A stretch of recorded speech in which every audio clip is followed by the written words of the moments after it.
প্রতিদিন লক্ষ লক্ষ মানুষ পার হয় এই ব্রিজ দিয়ে, কিন্তু খুব কম মানুষ জানে একসময় এই ব্রিজ ছিল ব্রিটিশদের ওয়ার সিক্রেট।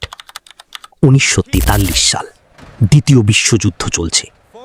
জাপানি বিমান হামলার ভয়ে আতঙ্কে ছিল পুরো কলকাতা, কারণ যদি হাওড়া ব্রিজ ধ্বংস হয়ে যেত তাহলে থেমে যেত পুরো পূর্ব ভারতের যোগাযোগ ব্যবস্থা। তখন ব্রিটিশ সরকার এই ব্রিজকে বাঁচানোর জন্য করেছিল এক অবিশ্বাস্য কাজ। রাতের অন্ধকারে পুরো ব্রিজ কালো রঙে ঢেকে দেওয়া হয়, যাতে আকাশ থেকে জাপানি পাইলটরা এটাকে খুঁজে না পায়। শুধু তাই নয়, ব্রিজে আশেপাশে সব আলো বন্ধ রাখা হতো। কলকাতা শহরে চালু হয়েছিল ব্ল্যাকআউট সিস্টেম। সবচেয়ে অবাক করার বিষয়, এই বিশাল ব্রিজে নেই একটাও নাট বল্টু।